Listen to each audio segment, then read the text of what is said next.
Good morning प्यारे बच्चों। आज हम इससे पहले हमने अध्ययन किया था कि जो रेडियस रेशो होता है वो रेडियस रेशो में अपन किस प्रकार से फाइंड आउट कर सकते हैं कि भाई जैसे रेडियस रेशो कितना है उसके आधार पर अपन कैसे डिसाइड करें कि इसमें कोऑर्डिनेट नंबर क्या होगा। ये इससे अपन ने पहले पढ़ लिया था। ओके, जैसे कि रेडियस रेशो का अगर अपन ने बात किया था कि जैसे सपोज रेडियस रेशो क्या हो 0.15 हो इन बिटवीन, ठीक है।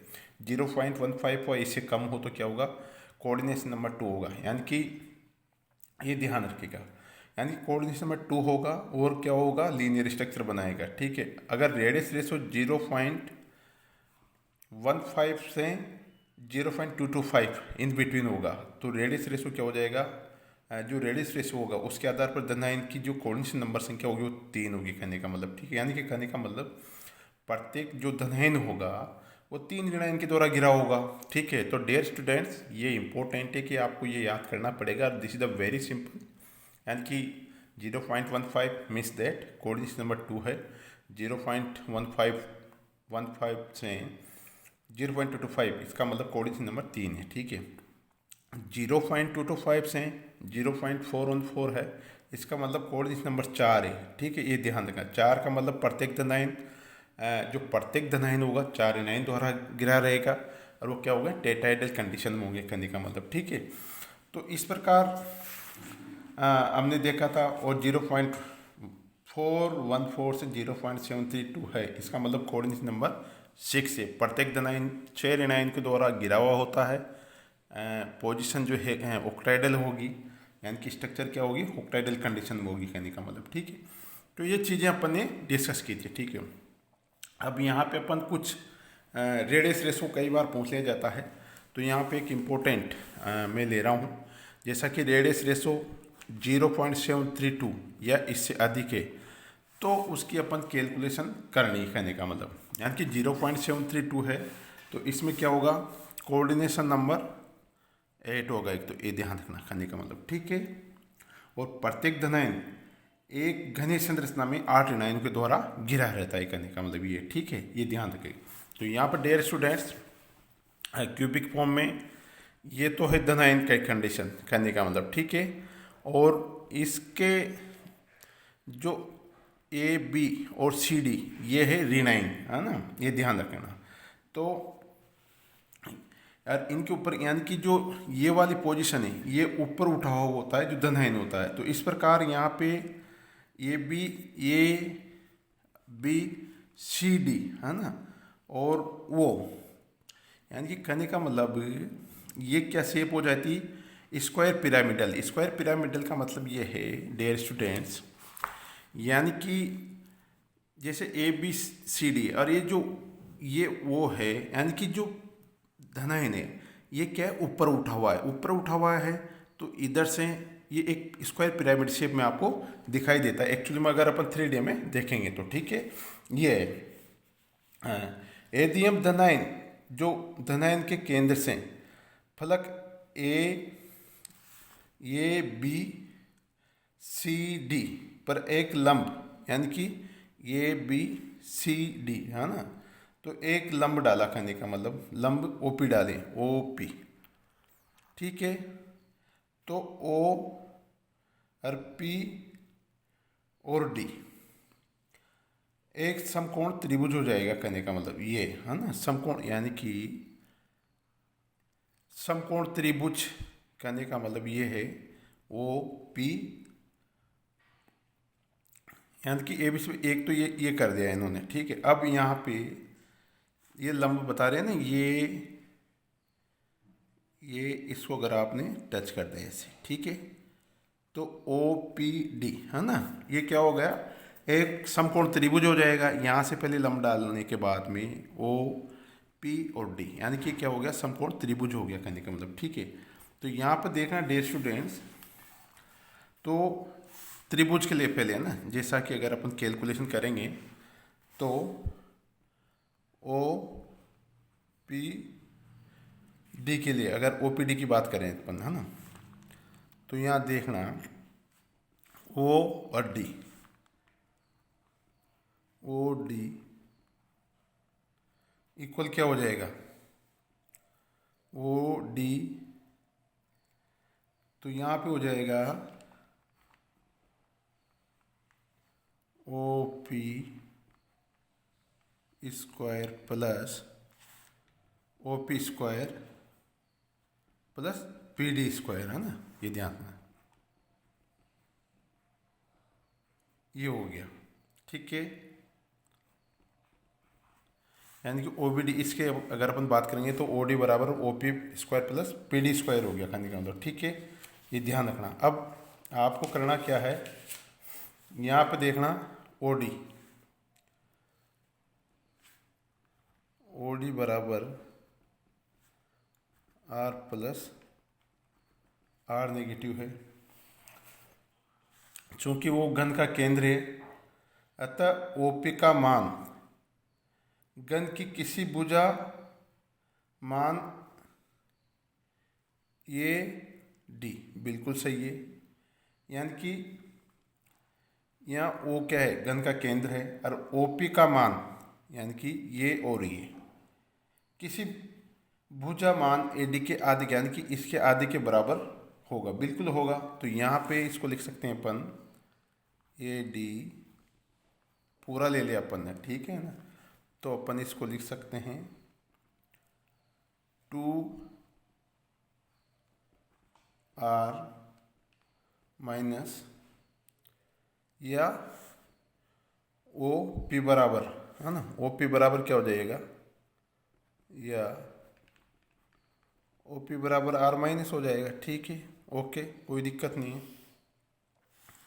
इसको ये कर लिया भाई, ये इसका हाफ है तो आर माइनस होगा। ठीक है, और अगर इसको पूरा लेंगे तो 2r माइनस हो जाएगा, अगर टोटल दोनों को कैलकुलेट करेंगे तो अपन। ठीक है, अब बिंदु P वर्ग पे अगर अपन देखें ए बी सी डी के मध्य में स्थित है, यानी कि ये ठीक है, तो यहाँ पे क्या हो जाएगा, P D equal 1/2 B D हो जाएगा। ठीक है, हो गया, कोई दिक्कत नहीं है। और समकोण त्रिभुज, अब यहाँ पे देखो समकोण त्रिभुज बता रहा है बी सी, है ना, समकोण त्रिभुज बी सी डी के लिए, है ना, यानी कि जैसे अपन ने बनाया था ना उसी तरह से अगर अपन देखें बी सी डी, यानी कि इसको ये मान के चलो आप बी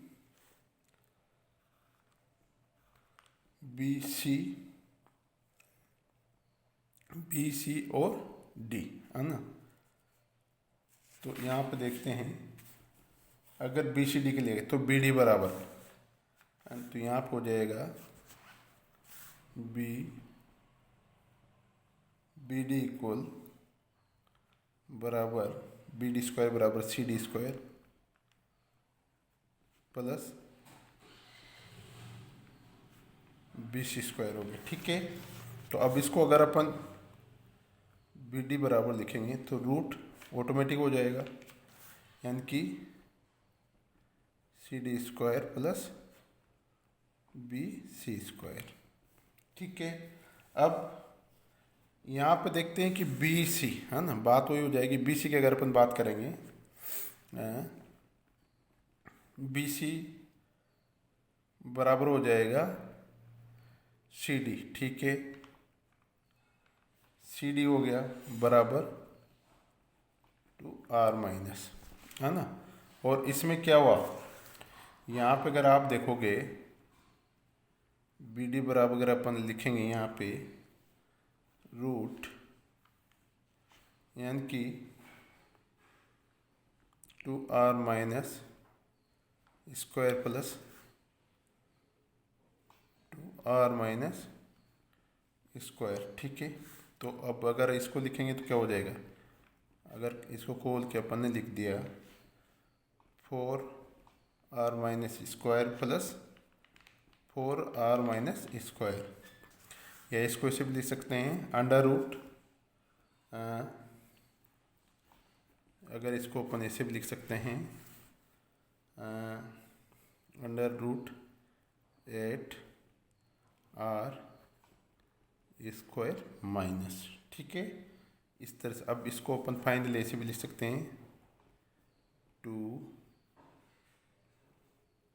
लाइक दिस, और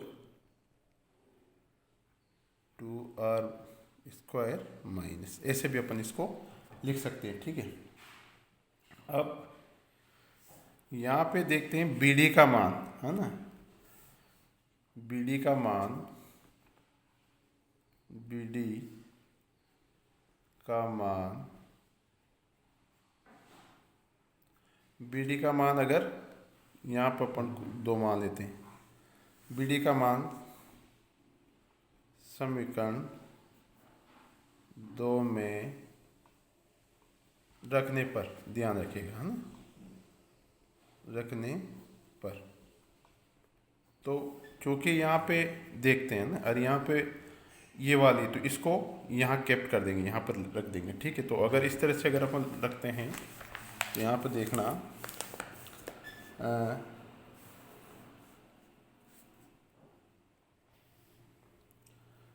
BD का मान अगर अपन ने लिखा, है ना, BD का मान समीकरण 8 में रखने पर, है ना, क्योंकि यह समीकरण 2 है ना, तो PD बराबर,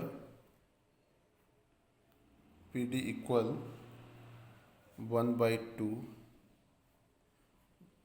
BD है। अब BD का जो मान था, BD बराबर था अपने जो मिला था, तो लास्ट में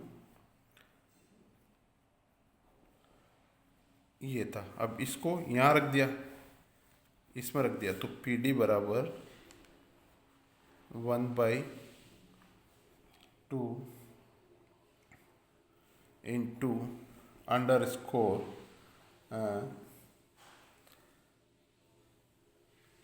लाइक दिस, ये हो गया, ठीक है ना। अब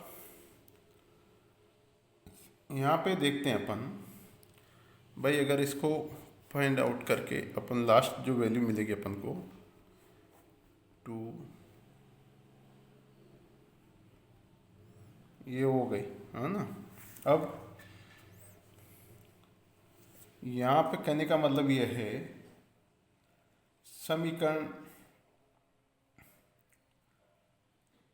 जो फाइनल है, यहाँ पे अगर अपन देखेंगे OD OP PD के मान, है ना, अपने जो यहाँ पे नेक्स्ट में जो समीकरण मिले हैं, है ना, यहाँ पे जैसे ये बता रहे हैं OD, ठीक है, OD की ये चीज़ हो गई यहाँ पे, है ना, और OP का मान, है ना, OD का मान और OP और PD के मान, यानी कि जो इनके जो मान है ना, जैसे PD बराबर अपन ने ले लिया, ठीक है, और OP का मान अपन को क्या मिला, OD का मान अपन को पता है इसे, OD बराबर ये हो गया, ठीक है, और OP का मान जो AD के बराबर आ गया, ठीक है। तो इनको फाइनली अपन एक समाहित करके अगर रखेंगे इनके पूरों के मान, है ना, तो यहाँ पे देखते हैं कि OD और OP, OD OP and PD का मान, है ना, अपन किस में रख रहे हैं, समीकरण में, यानी कि जो अपन ने जो निकाला था R+R- वाला, है ना, का मान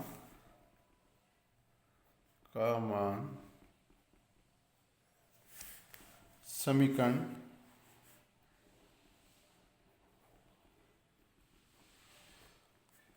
R+R-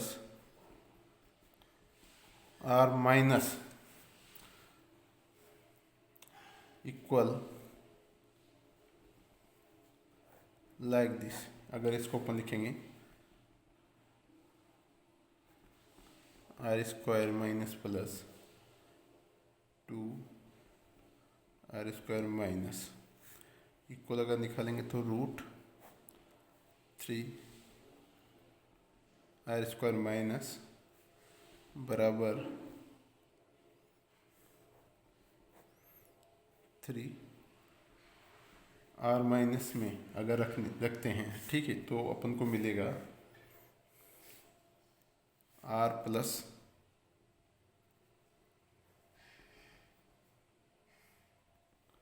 √3 r माइनस बराबर r माइनस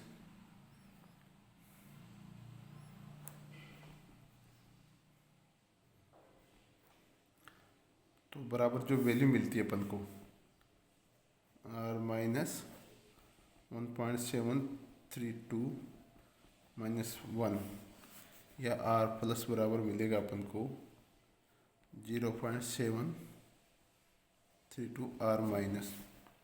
ओके, और जो final r plus r minus जो मिलेगा ये हो जाएगा r रेडियस रेशो 0.732। ठीक है, तो इस तरह से अपन कैलकुलेशन करके निकालते हैं। तो जो त्रिज्यानुपात 0.732 वाले जो क्रिस्टल होंगे, यानी कि जिनकी जो रेडियस रेशो 0.732 होगी, उनका क्रिस्टल कैसा होगा, क्यूबिक होगा, है ना। क्रिस्टल संरचना घनी होती करने का मतलब, है ना, यानी कि ये ध्यान रखना, है ना। तो इस प्रकार अपन इसका मान निकालते हैं। ठीक है, तो ये हो गया। तो इसकी अपन को कैलकुलेशन कई बार पूछ ली जाती है। ठीक है, इसी प्रकार अपन दूसरे रेडियस रेशो के लिए भी इसकी कैलकुलेशन अपन कर सकते हैं, है ना। लेकिन ये एक सिंपल सा आइडिया आपको है, इसमें और की भी दे रखी, लेकिन आपको जो इम्पोर्टेंट है कई बार पूछ ली जाती है एग्जाम में। इसी तरह से यहाँ पर अपन देखते हैं जो इसकी जो स्ट्रक्चर निकाली अपन ने, है ना, तो ये दो प्रकार की क्रिस्टल स्ट्रक्चर होती है 0.732 में, जो अपन क्यूबिक स्ट्रक्चर होती है, जैसा कि सीजियम क्लोराइड है ना। इसका जो है ना, ध्यान रखना, यानी कि कोऑर्डिनेशन नंबर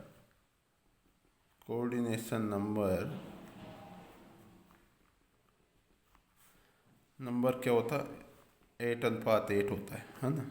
यानी कि प्रत्येक caesium ion surrounded by 8 chloride ion, and प्रत्येक क्लोराइड आयन गिरा हुआ रहता है 8 सीजियम आयन द्वारा, है ना। ये ध्यान रखना।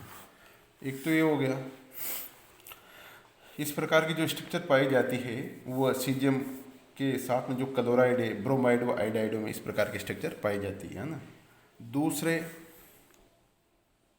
AB2 टाइप, जिसको कह सकते हैं अपन CaF2, है ना।